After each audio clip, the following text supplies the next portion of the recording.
Good afternoon, everyone. I'm Shannon Derejo from Creamer Media. Welcome to today's webinar on decarbonisation in mining, where a panel of experts will unpack the journey to cutting carbon emissions related to mineral resources.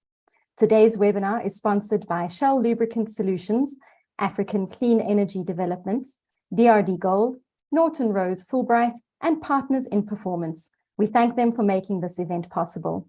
Before we get started, please note that we've enabled the Q&A, so please post your questions there. You'll find the Q&A at the bottom of your screen. The panel will answer as many of them as possible throughout the discussion. Attendees will also be able to interact with the panelists via the chat, enabling a rich conversation on decarbonisation in the mining industry. You'll find the chat box at the bottom of your screen. Please remember not to post any questions in the chat though, as we may miss them. You can post all your questions into the Q&A. Please be aware that we're recording this webinar and we'll be sending the recording to you when it's available. We're also streaming the webinar live to YouTube and we'll share the link in the chat. Today's webinar will be facilitated by Sandra du Toit from Partners in Performance. She leads the firm's energy transition practice in Africa. In this capacity, she supports clients in the development of their roadmaps to net zero carbon, including helping them to manage Scope 3, collaborating on their go-to-market strategy for getting to shovel-ready energy projects and beyond, as well as advising on filling the shortfall with verifiable and value-based carbon credits. Sandra will facilitate the discussion with our panel, which includes Jevon Martin, Head of Energy and Decarbonisation at Sibanye-Stillwater, Mpho Mokwena, Services and Technical Manager for Lubricants at Shell Lubricant Solutions, James Cumming, GM at African Clean Energy Developments, and Shahil Juggernath, the Business Developer at Engie. I'll hand over now to our facilitator, Sandra du Toit, to open the discussion. Over to you, Sandra. Oh, you're on mute, Sandra. Of course I am for the start of the webinar. Shannon, thanks so much. And thank you to the audience for joining us this afternoon. We hope to spend an interesting and challenging hour with you going through this very important subject of decarbonisation in the mining industry. So while we were waiting for the webinar to get going, we were sort of jokingly trying to organize ourselves into causes of Scope 1, Scope 2, or Scope 3 and mitigants and offsets. But Jevon, I think it's fair to say that probably in the mining industry, you guys cover the whole gamut of emissions and emissions mitigation. So for the benefit of the audience and just as a backdrop to our conversation today, what exactly for you in the mining industry does decarbonisation entail, and why is it so vital for the mining industry to be on this journey?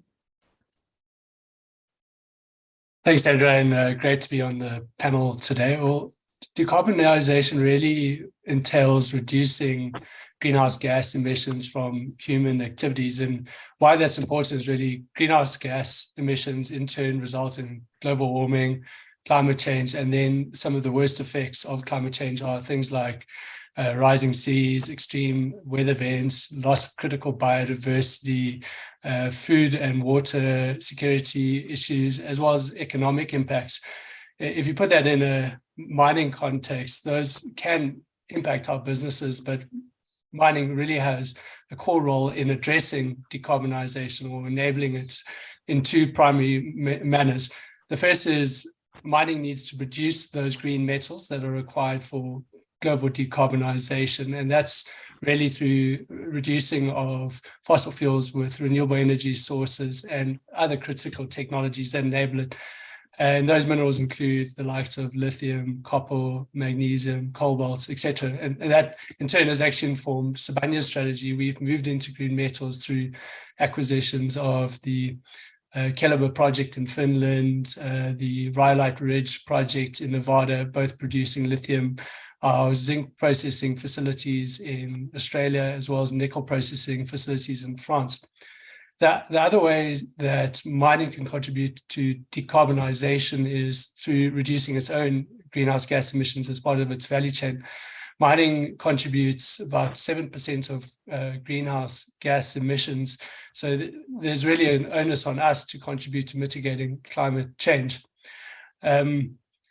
Maybe I can also just say from a customer perspective, it's obviously front and center in the way we think. Our customers are calling on us to produce those green metals, but they're also calling on us to produce low intensity commodities.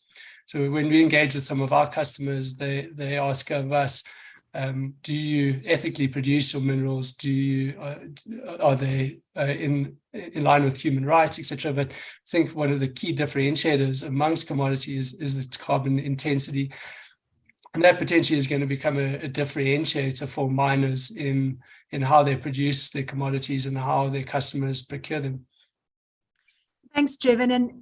And do you see in that context, that whole process of decarbonisation, is that call an equally loud call coming from, you've mentioned customers, is it same coming from regulators, same coming from investors in the context of the broader kind of Paris commitments? Yes, it's actually, funny enough, it's a focus of all of our different stakeholders. So Sibanye-Stillwater believes in stakeholder capitalism, or value creation for all of our different stakeholders. And when we think about decarbonisation actually creates that value for our stakeholders in different ways. We spoke about customers, their requirements for low carbon commodities. If we look at, for example, governments are expecting us to deliver on our decarbonisation commitments such that they can adhere to their nationally determined contributions in line with the Paris Agreement. You've got our financiers and our shareholders that are calling on us to set ambitious targets, demonstrate credible action plans, and deliver on them. We have our own employees that when we engage with them, they see decarbonisation as a value proposition, as something they can work behind and believe in. We view environment as one of our key stakeholders, and it's critical to deliver on it from a climate change perspective. And then less so in a South African context, but our communities are also calling for it. They want to see decarbonisation as an enabler of job creation, localization for local suppliers. So really, decarbonisation doesn't only benefit a select few, it's really everyone. Thanks so much, Jevon. And I think we often see the sharp edge of that requirement of mining companies to decarbonize, either when we see extreme weather events or when that actually drives to incidents and challenges in the mining industry. So when communities are suffering from increased air pollution and the like. And so, James, at African Clean Energy Developments, you work not just with companies like Sibanye-Stillwater, but you actually work in a broad range across the industry. So these themes, these drivers that Jevon has highlighted to us in his introduction, what is the level of urgency that you get from your clients when they speak to you? And is that level of urgency really just about energy security and energy cost, or is decarbonisation an equally important driver for them? Hi, everybody. Thanks, Sandra. I think they're set against each other, or they complement one another. We're reacting to a client's need to both decarbonize, but then also reduce their input costs, and in so doing, providing a secure supply of power. I think an important nuance to be clear on, the power security is really a commercial one, in that it's a predictable price that escalates with CPI over time, rather than being exposed to the current norm, which would be Eskom price increases, which are a little bit more unpredictable and above inflation. What our renewable energy projects and the electrons that we wheel through the grid don't do is completely protect against energy security from a load shedding perspective. if curtailment is required, given the power crisis, the curtailment will still take place. That said, what we're also doing, and this is on the back of clients like Sibanye investing in offtake agreements with the likes of ourselves, is continuously putting electrons onto the grid, which in so doing relieves the capacity issues that we're currently struggling with. So it's a bit of a long-winded answer, but it's both at the same time. It's cost. Well, I suppose it's three things at the same time. It's cost, security, and decarbonisation. Yeah. And I think that certainly resonates what we are seeing in our own client base coming through, together with, as Jevon has mentioned, this increasing pressure from customers and clients to decarbonize operations at a mining level so that their own raw material supply becomes cleaner. Yeah. So, I think the one thing I didn't address there was the urgency aspect of the question, and yes, the urgency is real, and it's real in the sense that it can actually be achieved now. I think we've got to commend government, the DMRE, NERSA, Eskom in deregulating the power sector in the way it has over the last 18 to 24 months, that have now made it possible to service clients in the mining sector with renewable energy. That wasn't possible in the way we're doing it and at the scale we're doing it now just 24 months ago. So the urgency is very real on the back of the fact that it is actually implementable. There are also grid connection constraints that are that hinder our ability to do it at the scale we'd like to. And so there's an additional urgency amongst private clients to secure capacity as soon as they can, given the grid constraints. So a race to the transmission line, as it were. Indeed. Mpho, at the risk of simplification and sort of having heard from James about that energy security mix, Shell plays largely in what we would term the scope 1 space. Are you seeing a lot of questions from your client base in terms of urgency in scope 1? Given the multiple factors that James has mentioned that play into scope 2, that's not just about decarbonisation. Do your clients really ask you about what they can do to reduce emissions in that space, or are they all simply trying to get renewable energy into the mix?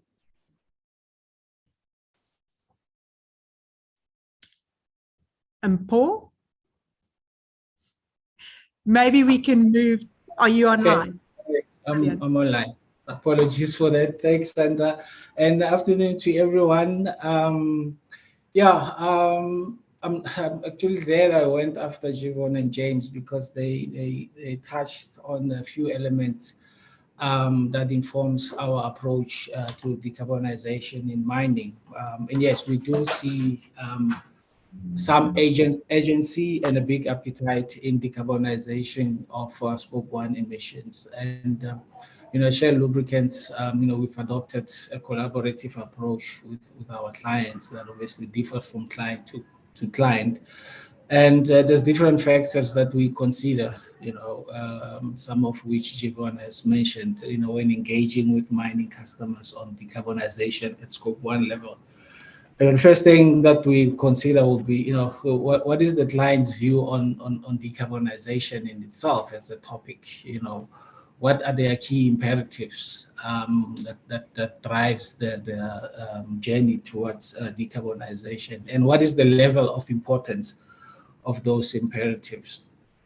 Secondly, with those, we look at what is their maturity, the maturity of the programs that they would have in place in their journey towards decarbonization. Do they have specific timelines that are embedded into their strategy? Or is it essentially, only just starting on the journey. So we look at those things.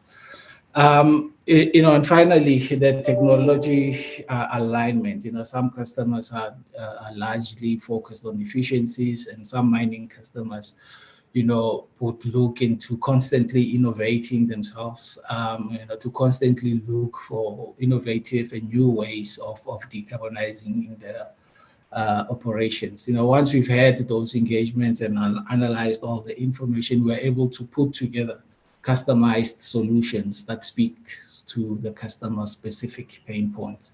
So it's a holistic approach for us. And as I said, it's really a collaborative approach that we adopt with customers. So we're not only in the scope 2 space, but in scope 1 space, we have seen that agency coming through to decarbonize. That's great. And Mpho, I was looking at your little marketing blurb in the chat group, and I love the language of putting miners between a rock and a hard place with wanting to produce more and emit less. So, Shahil, I just want to round out this discussion, looping back to the Engie team and Shahil. How big do you think the contribution is that renewable energy overall can make in the mining industry, if you had to give us a sense of a quantification? Good afternoon. I'm Shahil. Thanks for the question. If we have to be very, very optimistic, I think renewable energy can probably power mining completely. The way that the industry has worked from 2010 to now, prices for wind have halved, and I think solar panels and both batteries are now over 80% cheaper than they were back then. So it has become realistic to imagine a world where even mines can be powered by renewable energy. Right now, it is a case where the quantity seems daunting. In South Africa, I think over 10 gigawatts is being used by the mining clients. There's several smelters with over 1,000 megawatts, which you need to utilize continuously. But as we strengthen the grids, as we've talked about, and as wheeling becomes easier to do in South Africa, and as technology changes, we can definitely probably power these completely by renewable energy in the not so distant future. I also think it's not really a case of hoping. I think we need to use the technology at hand and use the knowledge that we have in the country from a very successful renewable energy program over the last decade to make these a reality. Thanks so much, Shahil. And I can see in the chat, the audience is quite eager to start getting into the meat of the conversation. So just a reminder, as Shannon said in the introduction, for you to pop those questions into your Q&A functionality and not into the chat. But Jevon, I'm going to swing right back to you, right? Because the audience, as I said, wants to start understanding what mining companies are specifically doing. So won't you give us sort of a landscape feel for the initiatives that Sibanye has initiated, for want of a better word, to actually start decarbonizing its operations? Sure, Sandra. To Mpho's points, there's different maturities in terms of decarbonization plans. We like to think ours is relatively mature, as we've wrapped all of our initiatives in effectively an energy and decarbonization strategy that's being implemented across the group. And it really has 6 levers. The first lever being energy and decarbonization active advocacy. So we really want to create an environment that enables decarbonization. So we do spend an extensive amount of time engaging with external stakeholders and creating an external environment for decarbonization. And that includes government and some of the reforms that we've seen over the last couple of years and the positive changes we've seen in that environment. Internally, we also advocate for change that enables decarbonization. We set policies, strategies, targets, and even punitive incentives to align the actions within our organization with decarbonization. The second lever is energy efficiency. We have 5-year energy efficiency plans at all of our operations that are executed and capitalized on a rolling basis. And that's your traditional reduction in energy that you'd see in our operations. The third lever is strategic energy sourcing, and some of the panelists today have really spoken about renewable energy. We need to have access to low-cost, secure, low-carbon renewable energy in order to enable our operations. The fourth lever is technology and innovation, and I'm sure we're going to speak to it later, but it's really saying, how do we take technology and use it to enable reduction of emissions in our operations? And that ranges from battery energy storage to greenhouse gas emissions, etc. The fifth lever is Scope 3 emissions, and maybe for the audience, Scope 1 is those direct emissions that we incur in our operation. Scope 2 is those emissions that are indirect. So, for example, consumption of electricity from a grid. But Scope 3 emissions are beyond our own value chains, upstream and downstream, taking accountability for those emissions and ensuring that with our partners, we reduce them. And the sixth lever is then really when you get to the back end of your journey and you've got these hard to abate emissions, you need carbon offsets to neutralize those emissions. So we have a strategy in place to actually address those emissions in the long run, although we don't plan to use carbon offsets to offset our commitment to reducing emissions in lines with the requirements of science. Jevon, thanks so much. Now, I think there's a whole lot in there that we can start unpacking. And I think probably the one that's on the minds of a lot of the participants in this conversation is around energy and energy sourcing. So, James, if you wouldn't mind giving the audience, again, just sort of a little bit of a primer around what you are seeing as the various options that are available to your clients in terms of procuring renewable energy, because it is quite a complex landscape. I think we do hear a lot about self-generation. We hear a lot about behind the meter, in front of the meter, wheeling. So, James, what does that landscape look like? And what would inform a client picking one of those renewable energy solutions over the other? Sure. Yeah, I think you've got it right there in terms of the spread of options. I guess the background to it is the renewable energy market in South Africa has been alive and kicking for a little over a decade now, but all of the projects developed and operating in South Africa, or the vast majority at scale at least, were through the government procurement program in partnership with the DMRE and Eskom. We have long-term offtake agreements with Eskom. In the last 18 to 24 months, the market's been deregulated to allow for the private sector to procure power from independent power producers, IPPs like ourselves. And it's on the back of the government procurement program experience and the development process that we have a stock of renewable energy developments in greenfield. So we've got a solar portfolio, a wind portfolio, and some small hydro. And in procurement processes or bilateral negotiations with the likes of Sibanye, we've done a project together that's under construction. We've also done a project with Harmony Gold, a PV project that's just reached COD.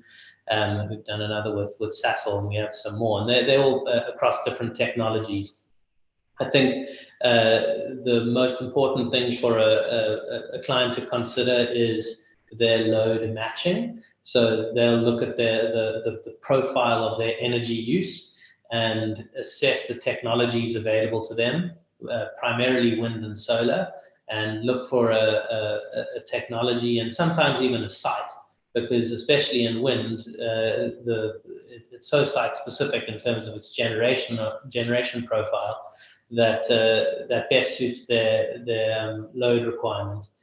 And I think we're seeing more of a leaning towards wind than PV, and a sort of low-hanging fruit load matching sort of optimization.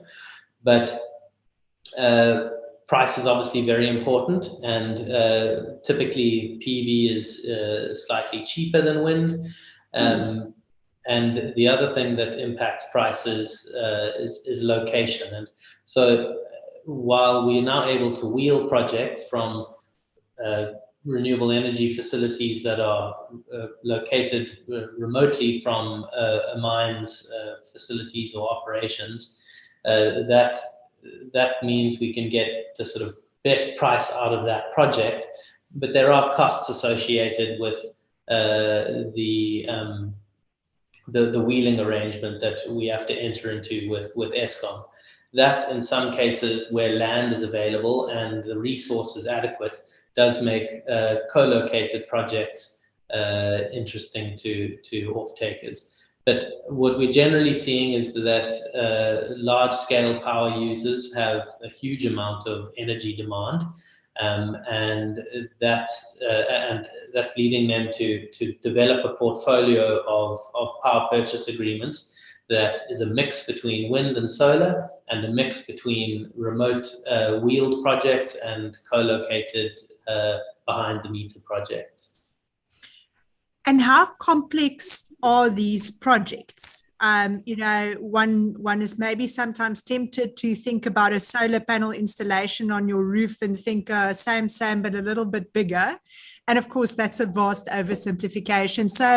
So how complex are these, and what does that mean in the process of selecting somebody that you're going to partner with in the renewable industry?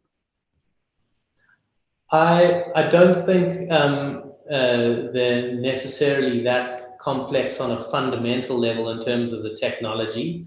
I mean, we've obviously been doing it for a long time, and so there's a learning curve that we've enjoyed. We understand how to develop and build solar and how to do so for wind.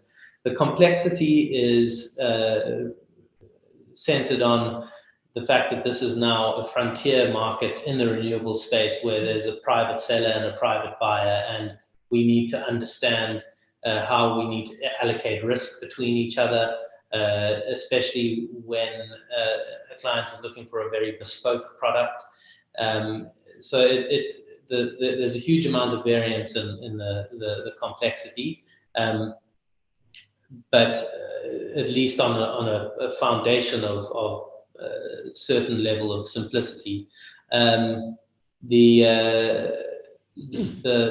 complexity is reducing with time, though, but it is still very, very new. I mean, the project that Jevon and I have worked on, that was only the second private wind farm in the country, and it was the largest private wind farm in the country. No others have closed yet. In the PV space, there's been a bit more, but it's also been fairly limited. So I think we're still kind of having to learn by doing in reducing the complexity, and I don't think that complexity is going to be around forever.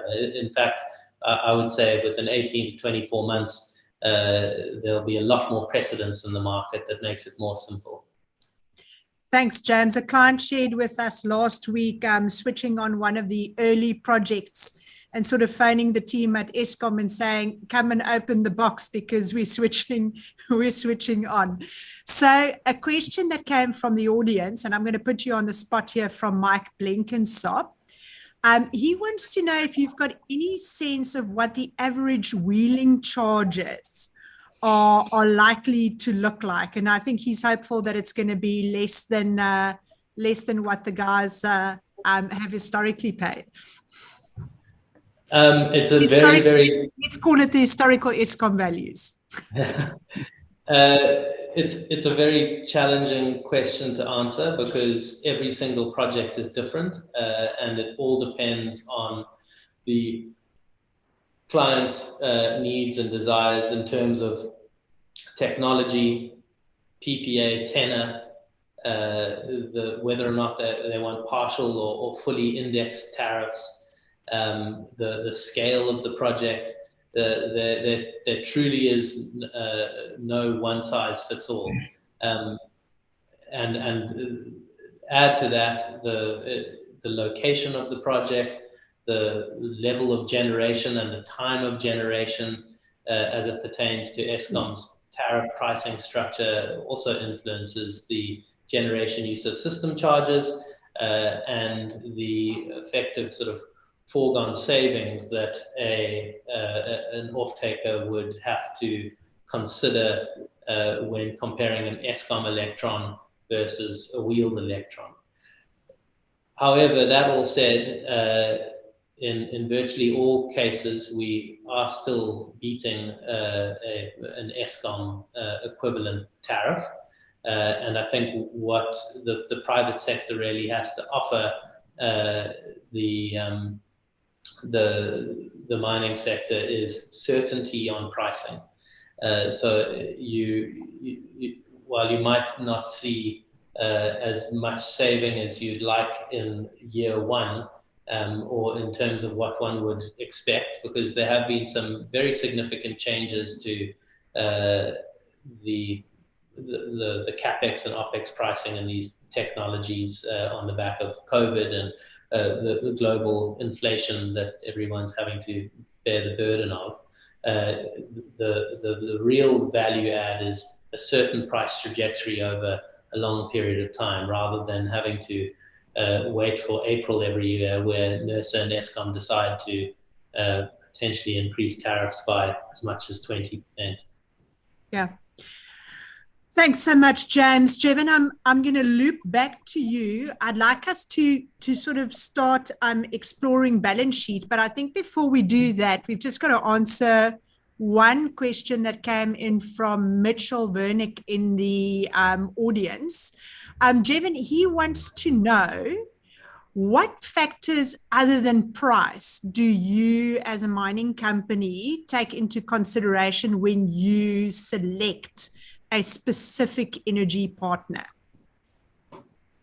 Oh, I think that's a great question. And when we went out to market, we set out a certain set of criteria that we looked at when evaluating and picking partners, and it ranged from the credibility of the consortium or the partner that we would interact with, their experience and their delivery of projects to date. It was their technology solution and what they were proposing. Is their commercial structuring in terms of how they were going to plan to fund the project, which has probably one of the biggest bearings on tariff. We included what we called infrastructure for impact considerations. Basically, how would this project or this consortium or partner promote socioeconomic development? How would they promote HDSA ownership and BE levels? And then there was also the element of pricing. What we also did target, though, was entities that had shovel-ready projects with grid access, which is quite a critical factor in the South African context, considering the long length of time it takes to permit these projects, get all the relevant consents, and then the further compounding factor of actually having grid access. So we recognized the grid access constraints quite early on back in the end of 2020, I think, and that's when we actually went out on tender. We identified a handful of wind projects and pursued those projects with the IPPs. And like James mentioned, we were successful in closing the 89 megawatt Castle project, which had grid access. And we've got a handful more that we're pursuing in the course of this year. So it is multifactorial. It's definitely not just a price discussion. It's really around what's actually going to be delivered at the end of the day, because it's a combination of energy security, decarbonisation, and cost. Hope that answered the question. No, that's great. Thanks. And Jevon, then to just close that loop, you mentioned balance sheet financing, and that was a factor for you in selecting an IPP. So my question to you is a leading one, and I'm going to ask some of the developers that as well. But to what extent do mining companies' balance sheets make a difference here? How much of that should you be taking? How much of that is fair to support these various initiatives that are going to be rolled out? And I suppose that's a question that not only applies to renewable energy projects, but potentially also applies to some of the other initiatives that one would have to look at further down the value chain. Well, what makes the PPA negotiations quite contested between IPPs and the off-takers is that commercial and risk sharing. And James will attest that we've had some boxing matches over many calls, and it is a robust discussion, and there are definitely precedents being set, and some of those terms do have balance sheet implications. But I think in a South African context, where from a private sector we are enduring load shedding, we're enduring load curtailment, the rate at which renewable projects are coming online isn't quick enough to offset what's potentially going offline. There's almost an obligation on large power users to take one for the team, put their balance sheets out, put their demand out, initiate some of these projects, get them to financial close and into construction. And they effectively, in some instances, formed almost an anchor tenant that enable them to reach economies of scale. And hopefully that will enable smaller industries with smaller offtake to start participating through aggregators, traders as well. So I think the market is going to evolve, as James alluded to. The terms of the PPAs are probably going to become less onerous, but someone needs to take a first step to get these things going for the benefit of the country and the globe in terms of decarbonisation. But from a Sibanye perspective, we've weighed those up and we said it's worth it to pursue it. And we've engaged with our board and our investment committees, and they're fully behind these types of projects. It's fantastic. Thanks. Shahil, you are likely to also, I suppose, have a view on bringing that balance sheet to bear. Sort of as a large developer playing in the space, what are your views? What are the developers' balance sheet constraints and challenges and their approach to risk sharing in these projects? I think utilizing big developers such as Engie, who have a very big footprint around the world, allows especially mining clients to go after those goals which they see as requirements for their stakeholders and shareholders. So if there is a commitment to decarbonization, the mines can take that step with a company, with a big IPP. And we are relatively happy to look at these initiatives which are going to help decarbonization. So I think the question that's come up in the Q&A, and I think we are going to discuss this a little bit later, is the role that green hydrogen plays. We have, I think, a very well-known project with Anglo who did look at decarbonization, and we've obviously created the Mokwena mine project, the Rhino New Gen project, which produces green hydrogen for the use in mining trucks.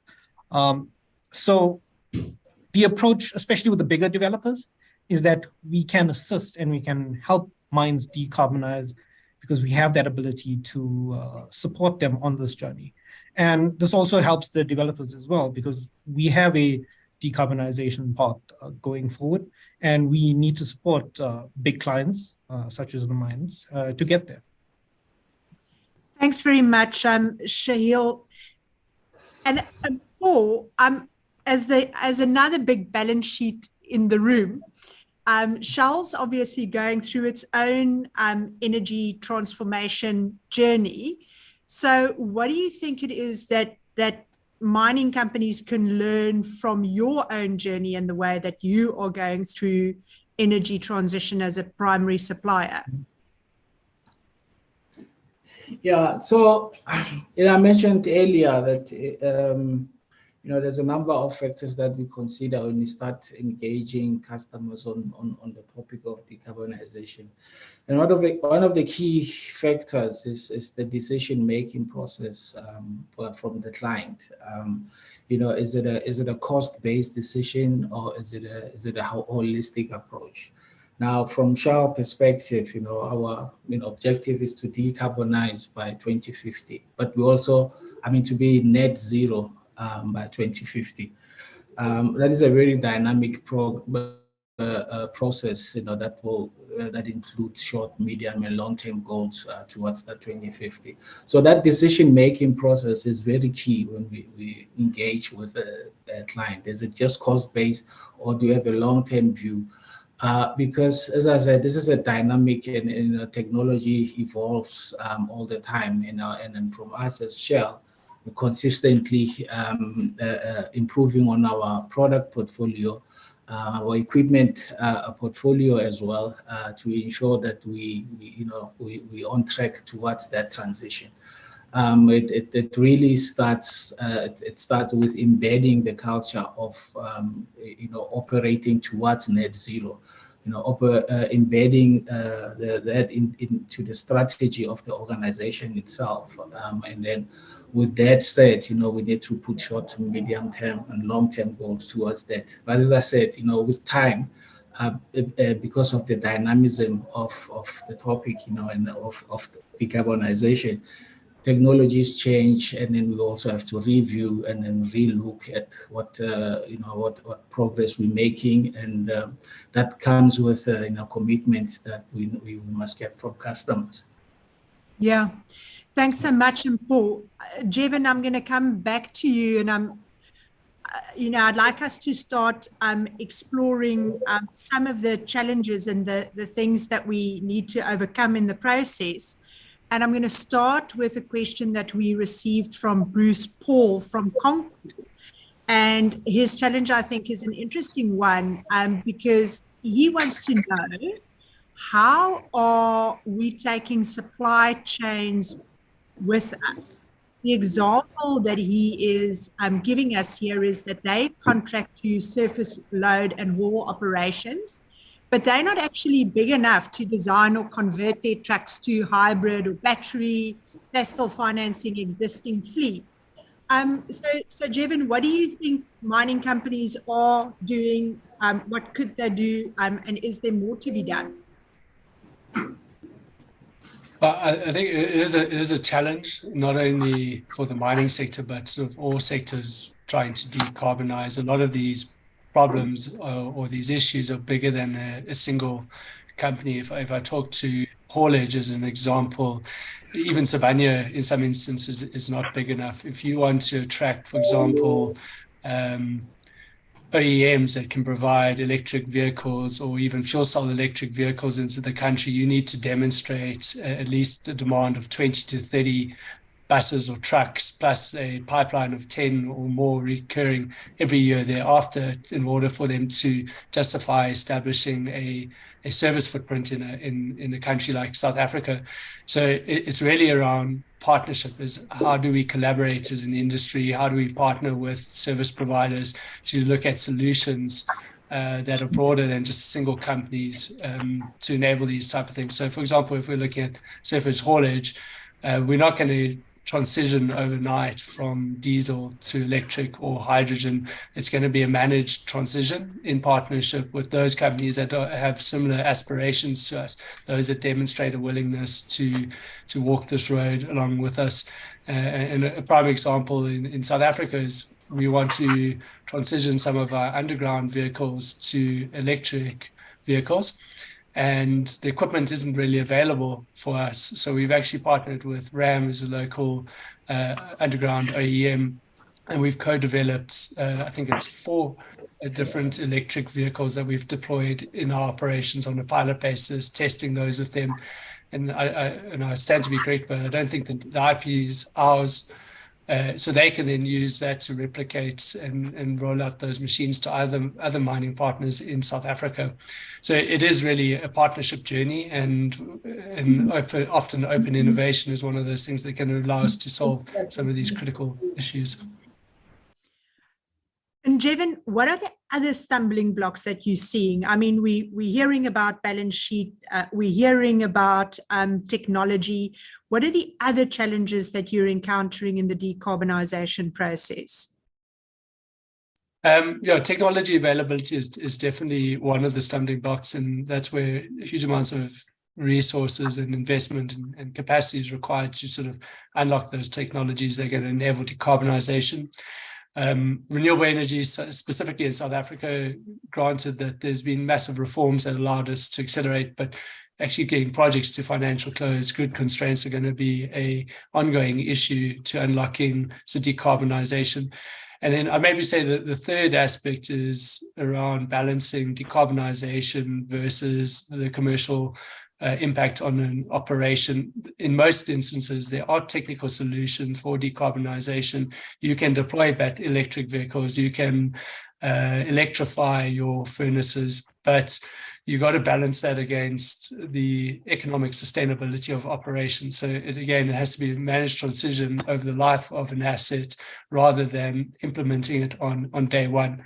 And maybe, for example, to put that in context, our US operations operate in a liberalized market where you can procure 100% renewable energy, but it comes at a premium. So you got to say, what is that sort of the introduction of that renewable? How do you do it over time? How do you phase it such that you don't compromise the underlying economic viability of an asset in doing so at the same time? Fantastic. And James, I'm going to shift to you with the same question, and maybe while you're doing it, you can also answer a question we got from Julius Frauendorf. He's highlighting transmission infrastructure and having that available where needed. He's referencing Eskom's challenges. And he's asking, in overcoming that transmission infrastructure challenge, are you likely to provide your own infrastructure, or are your customers likely to start providing some of their own infrastructure to the extent that they can? I'll start with the latter first. It kind of transcends both questions anyway, because I echo what Jevon says, is that transmission is the most significant kind of hurdle we need to get over. I don't think it's insurmountable, and even on the projects we're doing now in the private sector, we're piloting at growing scale the kind of capacity we're needing to unlock to deploy renewable energy projects, and therein lies the answer to the question from one of the attendees, is that we are doing that already. We just handed over to Eskom free of charge once completed. So we don't necessarily own the infrastructure long term, but under what's called a self-build agreement, we effectively raise the capital through amortizing the grid connection upgrade required and putting that into the tariff, and that allows us to fund the build out of a grid connection solution that then gets handed over to Eskom under current regulations once we've completed that build. We're still completely reliant on that connection that we've built out, but it's not a sort of long-term asset of our own, but it's certainly been self-funded, and we take the risk on the construction of it up until handover. So it's already underway. I think we're seeing the market evolve, and it's really exciting, the kind of engagement we're having with Eskom, NERSA, NECOM, the Presidency's office. Currently, it's nothing we've really experienced before, and it's fantastic to see both private off-takers and private generators being able to shape the market, because everyone's acutely aware of this problem. We have to sort out the grid to deploy renewables at scale, and I mean, even to just solve the power crisis. So I think we may see a change to being able to own infrastructure long term, but currently it's about building it and handing it over to Eskom. Thanks, James. Let's shift gears, everyone, and talk about the more exciting stuff that we can see bubbling up from the audience. Jevon, you've mentioned technology maturity as one of the challenges that you're seeing in the decarbonisation journey. What is Sibanye doing to contribute, or how important is innovation, and how important is it for mining houses to get involved? Well, maybe to highlight the importance for us, we undertook a strategic review in the course of last year, and one of the key things that we identified as a need in our organization is innovation, to the point that we incorporated innovation as our sixth value in the company recently, and then established a specified innovation function in the organization and capacitated it to create or stimulate a innovation culture within our company. And that's not only to solve decarbonisation, but all of our different issues. In the decarbonisation context, a lot of the net zero and carbon neutrality commitments that a lot of mining houses have undertaken are underpinned by the idea that we will create a solution for certain issues. I don't know of one mining house that has their roadmap 100% solved today, but that's where innovation will come in. That's where technology will come in. So the key enablers that we see is sort of four areas. Digitalization is really applying digital solutions to operations. We've rolled out digital twins across a lot of our power-intensive infrastructure and identified where there's waste, where there's energy efficiency opportunities. Electrification is another area that will be key, is electrifying those fossil fuel-based mobility areas. The third area is storage. Storage will allow us to increase renewable energy penetration within our operation. So we've done an extensive study around understanding what are the different energy storage technologies. We've explored converting some of our care and maintenance operation into underground pumped hydro with some very interesting results. The fourth area, which probably Shahil as an expert can talk to, is hydrogen. Hydrogen is definitely a critical energy medium that will allow us to address our hard-to-abate emissions. It's also critical from a South African perspective in that it will be a key user of platinum group metals, or PGMs, in its value chain, from the electrolyzers to the fuel cells. And with about 70% of the world's PGMs coming from South Africa, it's critical for the economy's long-term sustainability that we look at promoting hydrogen. And there's a huge amount of government initiatives around that as well. But those are sort of the four sort of technology areas, but with the sort of overarching theme that innovation is required to enable decarbonisation, and for us personally to deliver on carbon neutrality by 2040. So, Mpho, what technologies and products have you developed as Shell to support clients on the decarbonisation of specifically kind of mobility assets? Yeah, thanks for that question, and coming on the tail of what Jevon just mentioned. That's a global organization. Over the last couple of years, we had partnered with IBM to develop emissions control solutions for mining customers. And what that does is it gives relevant and accurate emissions data to customers so that they are in control of the emissions coming out of their operations. And in that way, we help them facilitate their journey towards complete decarbonization, by depending on what time frames they are on. Over and above that, Shell globally has recently acquired Panolin Swiss Oil Technologies, which is a company that specializes in biodegradable lubricants, for mining mining vehicles, which means we have biodegradable products, in every, from hydraulics to gas to engine oils. So for all mining application that requires lubricants, we have a biodegradable lubricant for that application. And what that does and what that means, for the mining operation is that, should the lubricants end up in the soil, there's very minimal impact, to the environment.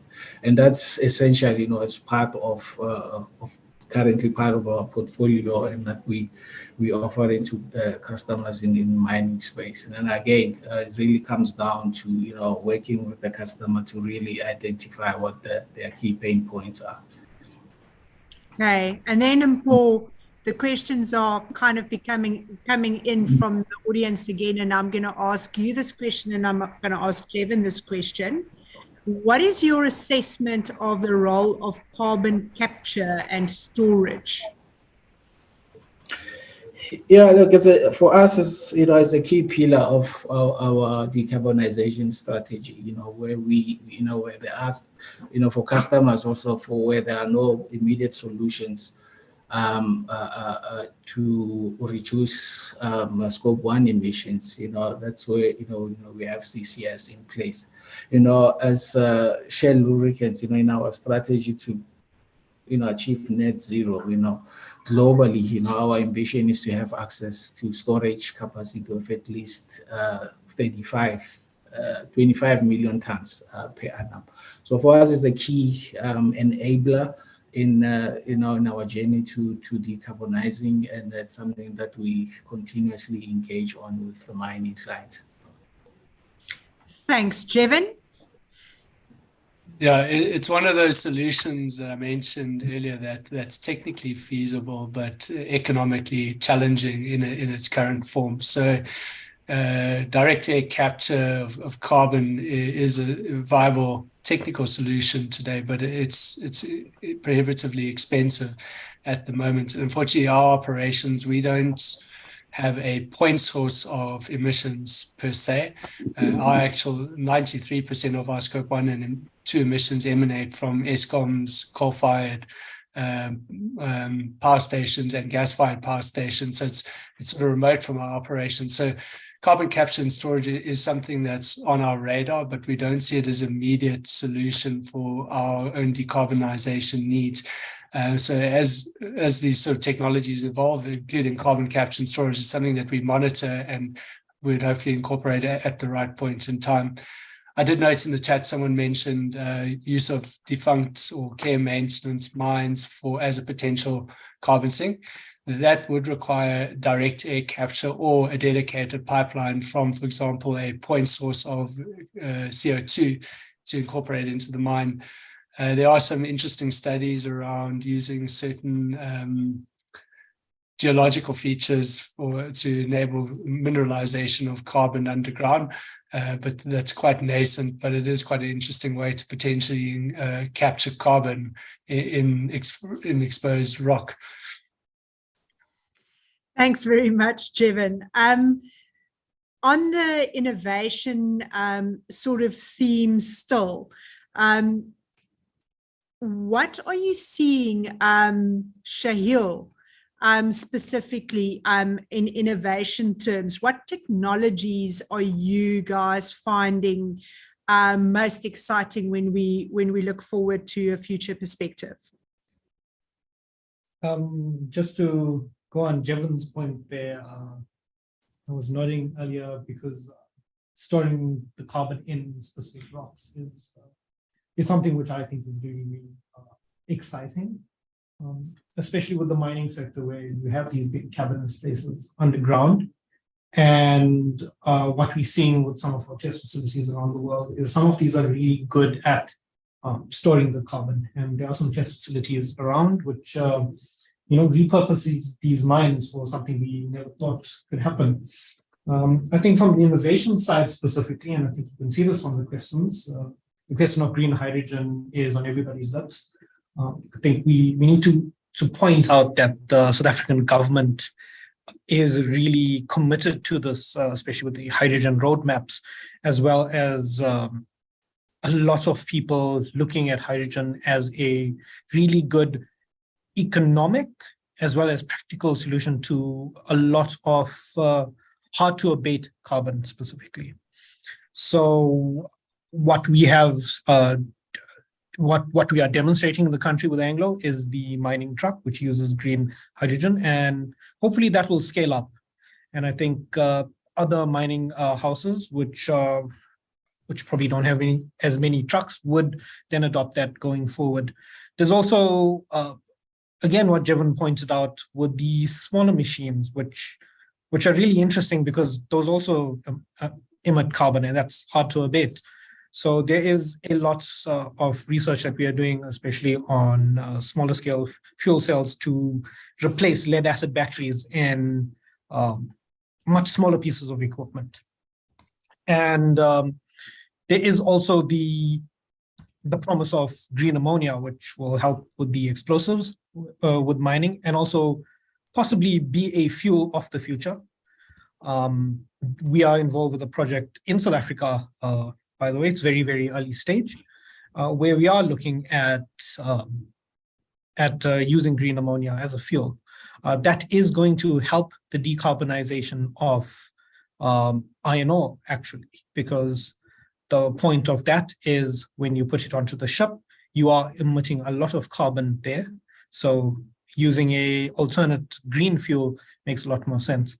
There's a lot of other interesting innovations in the field, and these are coming from a lot of smaller companies, a lot of research institutes, and a lot of big developers like Engie, who are working on these solutions to get to that net zero. Our target pinpoints 2045 as our date where we want to be net zero. But with the earlier dates, it just means things are getting pushed much faster. Thanks so much, Shahil. James, we're hearing a lot about technology evolution. Jevon is talking about costs when things become economically feasible. You've spoken to us about technology combinations and energy solutions. There was a bit of a mention earlier on about battery storage technology. How should clients approach this very complex technology landscape? How often should they refresh their views on available technology, costs, impacts, how to work it into energy solutions? I think fairly regularly, given the pace of change. I mean, but at the same time, I think it's also something that, and I can only really speak from an energy supplier generator perspective.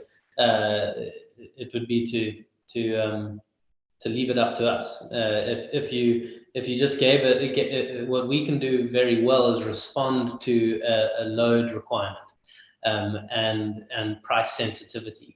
And there we can then blend different technologies and assess whether or not battery storage makes sense, either in sort of spreading the load of a PV plant or moving some load to different times of the day. Currently, we're not seeing that as very exciting economically. I think it's on the way, but it really needs some proper scale. And currently, it's really only showing itself to be viable at a kind of public good or government procurement level where there's sufficient support for a targeted program. I think that'll change, and it won't be long until batteries are part of the kind of mainstream in the renewable energy mix. But for the time being, the price sensitivity we're seeing from clients is really driving us to just generate when the renewable resource is providing energy. The marginal cost of the wind and the sun is zero, and so that gives us a more competitive tariff and is more compelling. What's also really interesting, though, just in that kind of silo, is how quickly wind and PV modules are developing. I mean, we built our first project. In fact, it's this one behind me, in 2012, the Cookhouse Wind Farm, and those are S88 machines. So the 88 is the rotor diameter of the turbine. So it's 88 meters from tip to tip. Now, I mean, that's minute in comparison to the project that we're building for Jevon, the others that for Sahil, where we're now looking at rotor diameters of 150 to 165 meters. So in the space of 10 years, we've almost doubled the size of turbines. Similarly, in PV modules, they're getting larger all the time, and that's bringing costs down to a certain extent. As I said, we've seen a bit of a bump in the last 24 to 36 months in pricing, but the technologies itself are developing at such a rate that I think that'll always keep renewable energy pricing competitive, even without the advent of batteries just yet. James, thanks very much. I know we were originally sort of planning to steer this. Jevon, did you want to add to that technology refresh? Yeah, I just going to add, it's with the global macroeconomic environment, it is continuously moving. Then we've also got our own challenges at home with exchange rates and interest rates and all that. So you have to almost monitor these things on a daily basis and try time them right, although it's not always possible. But it is a rapidly evolving space, and you have to have your finger on the pulse in order to ensure that you're going in the right direction. Absolutely. So Jevon and team, we were going to sort of head into, sort of a bit of a space where we were going to begin to mark our homework and our progress.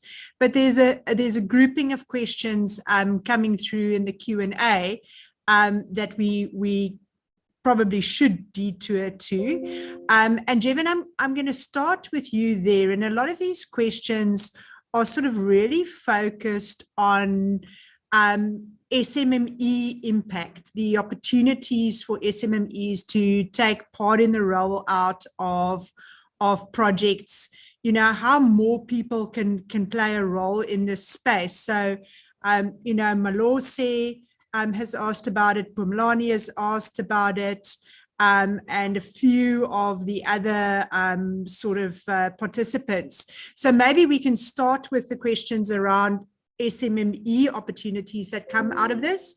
And then we can also move, Jevon, to some of the questions that are being asked around community participation in these projects and these initiatives. Yes. Well, if I maybe just speak to renewable energy in this context, where a lot of the expenditure is happening in the South African context, it's also really around how the off-taker structures their approach. And in most instances in South Africa at the moment with the large power users, it's typically a power purchase agreement with an IPP over a defined number of years. And that type of transaction is quite arm's length in that you appoint an IPP who will raise the finance for the project, appoint typically EPC and O&M providers that will build and operate it.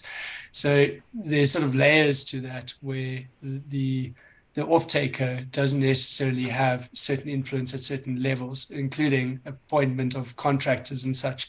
But it's critically important that the way that the procurement processes are structured, that's those sort of expectations are set at the outset, or the framework, and then are carried through in the contractual agreement. So in the Sibanye context, like I mentioned, we have what we deemed a infrastructure for impact component that specifies our expectations around socioeconomic development, community uplift, and those expectations carry through contractually. So we would typically ask of the IPPs, demonstrate to us how you are going to source the maximum amount of your components locally, demonstrate to us how you involve communities or SMMEs, demonstrate to us also how you would achieve a high level of HDSA ownership and as well as BE levels, and then we appropriately allocate higher procurement evaluation points to those types of companies. And what we've found through our procurement processes is there's a strong willingness for IPPs in the country to adhere to that and demonstrate it. And we would want to hold them to those commitments and those what they've promised. It is a tricky one though, and to be fair to them as well, a lot of the equipment that they procure is imported. There aren't wind turbine manufacturers in South Africa. There aren't many, or the capacity of panel manufacturers are required, but there are certain components like steel structures, cabling, etc. that can be procured, but not necessarily always at a local community level. So it's in those periphery services during construction or support services during construction where we need to target. But it is a delicate balance and is a tricky one to get right, but it is something that you just have to do with the intent. Thanks so much. I'm going to go to, just on that front and sticking with that, there's a question from Julius on future plans to include technology like wave-generated power. Shahil, you made the mistake of being the first person to smile when I read out that question. Do you want to take that one from the audience? I think there's, I think with regards to new technologies, especially with energy generation, we are continuously looking both as Engie and I think as South Africa at what solutions can make sense. One of the projects which we are involved with and hopefully reaching financial close very soon is a project which uses renewable energy to be dispatchable. And maybe 10 years ago, nobody would have thought that would have been possible to use that energy as basically there when you require it. So there's a lot of interest in wave energy, and I do recall an article, which I can't truly remember right now, about wave energy being touted in specific countries overseas and being given the subsidies needed to continue. But yes, I think with my company Engie, I think we are looking at all these solutions, and I've mentioned the green hydrogen side, where we are looking at what green hydrogen can do, especially in the mining sector, as well as using alternative green fuels. Right now, there's a lot of focus on the aviation and the marine sectors, but this would be applicable to the mining sector as well in the coming years. Fantastic. And Shahil, while you've got the mic, as it were, there was also a question from Riaz Ibrahim around new technology and the learning curve on those new technologies with regards to safety. So he was referencing the example of lithium batteries, sort of experiencing exponential growth without certainty around fire safety. And I think it's very important in sectors like mining, where there are a lot of enclosed spaces where safety is paramount. Specifically with lithium batteries, one of the approaches we take is safety by design, where very early in the development, you look at what the technology looks like and ensure that your safety is built into the design from day one. One of the other things we've done, and we've done this locally, is engage with local stakeholders such as fire stations and make sure that the fire stations are equipped to fight fires, especially if you're in the rural Northern Cape and you have a lithium fire. What are you going to do? How far away are your fire stations? And what can you do when especially if you're putting energy storage onto the ground? Another thing which is related to safety is emissions and carbon, especially underground, and the promise that electric vehicles and hydrogen can bring to removing specific particulates underground, which previously has been dealt with really well through ventilation. But now you won't have these within the mines. And these are things we are looking at throughout the world. Great stuff. Shahil, thanks so much. We've got 15 minutes left from the audience. I can see some people have had to move on to their following up meetings. So, Mpho, starting with you, concluding thoughts, the scorecard, are we doing well? Should we be doing better? Have we let ourselves down anywhere? Yeah, I mean, I think we're on the right track, right? As I said, it really starts with the decision making at the customer level of mining customers. We do appreciate the cost implications of some of the solutions out there to decarbonize. However, as a ongoing or dynamic process, with technologies changing all the time, it's really important that we engage continuously on solutions that are out there that's meant to help customers decarbonize. I've mentioned we brought in, a range of completely biodegradable products, which for me is a step into the right direction and something that's going to be very valuable in the context of South African mining.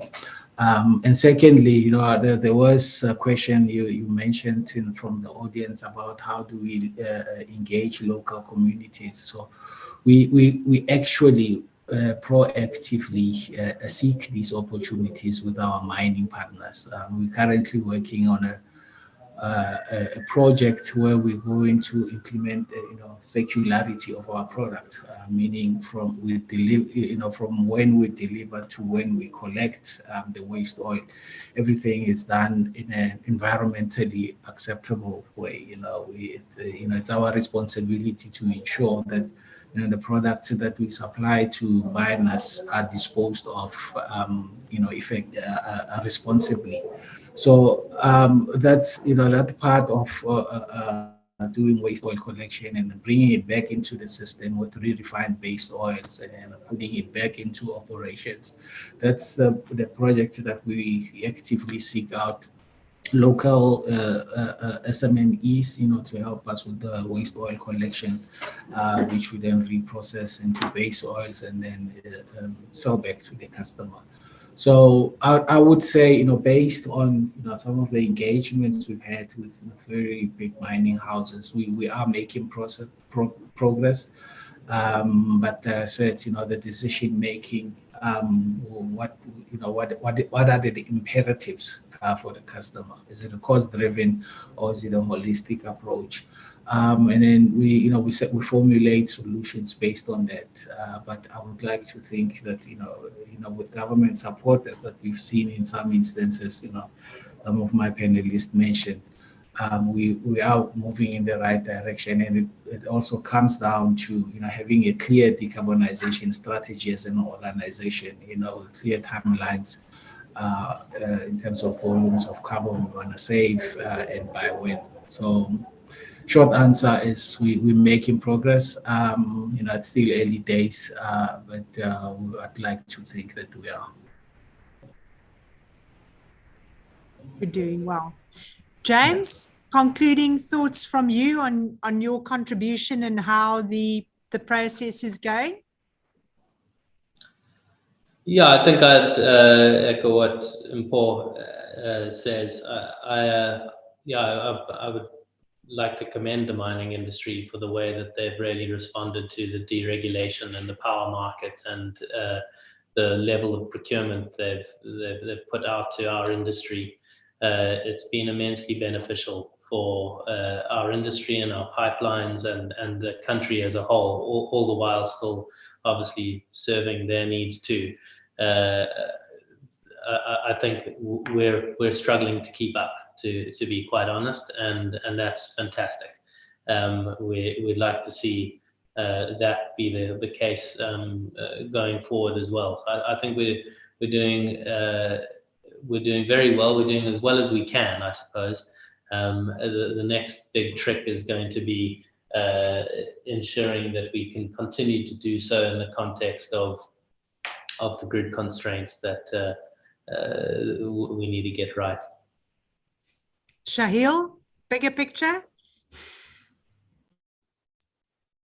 Of course, I think, as James said, we are doing very well as a country. I think, especially the bigger mines, and well, Jevon has committed to these green targets and committed to decarbonization. And right now, a lot of the talk is obviously around renewable energy and securing the supply. But right here locally, it must be noted that we are innovating. We are trying out these new solutions and utilizing green hydrogen to solve a lot of the challenges we have within the mining sector. I think going forward, it is very, it's quite great to know that we locally are looking at these solutions and we locally are going to implement these solutions. And I think this feeds also into that, the just energy transition, which affects mining, because well, mining is a huge employer in the country. And utilizing these innovations and looking at them locally is quite important to us reaching those goals and targets. Fantastic, thanks. And Jevon, you kicked us off. You get to close out the conversation this afternoon before we hand the baton back to Shannon and the team. If you had to score Sibanye-Stillwater, the journey you'd like to be on and where you are and where you're headed, what would your assessment be? It's a tough question to end on, but I double I think at a global level, the mining industry is coming to the party. It's evident in the International Council for Metals and Mining's climate change commitment, where 27 of the largest mining companies in the world have committed to carbon or net zero by 2050. Sibanye in its own capacity has committed to carbon neutrality by 2040, which is way ahead of sort of the standard requirement, and we're confident that we will be able to deliver on that.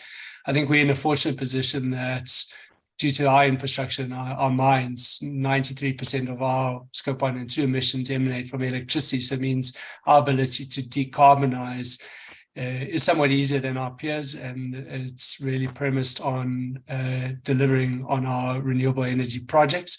And with good partners like African Clean Energy Developments, we're making good headroads with at least one utility scale project in construction already and a number more to come.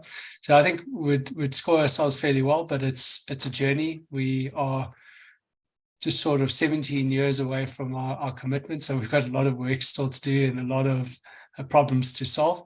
But at the same time, I think it's going to create a lot of value for our different stakeholders. So we're positive on decarbonisation, and we are chuffed that there's so much support for it within our industry and those industries that support us. Fantastic. Thanks so much. Shannon, are there any closing remarks from the organising team? There are indeed. Thank you so much, Sandra. Our closing remarks are that now this is the end of our discussion. We'd like to say thank you so much to Sandra du Toit for enabling a robust and engaging discussion, and also to our panelists, Jevon Martin from Sibanye-Stillwater, Mpho Mokwena from Shell Lubricant Solutions, James Cumming from African Clean Energy Developments, and Shahil Juggernath from Engie. Thank you to our sponsors, Shell Lubricant Solutions, African Clean Energy Developments, DRD Gold, Norton Rose Fulbright, and Partners in Performance for their support in making this webinar possible. And finally, thank you to the attendees for taking the time to join us for this discussion on decarbonisation in mining, where the panel discussed the journey to cutting carbon emissions related to mineral resources. Our next webinar takes place on the 4th of October at 2 p.m. and will focus on waste management and the circular economy. We'll share the link to register for that event soon. The recording of today's webinar will be sent to you soon, and if you have any additional questions, please be in touch. You can reach us at shannon@creamermedia.co.za. Thank you so much for your time, and goodbye.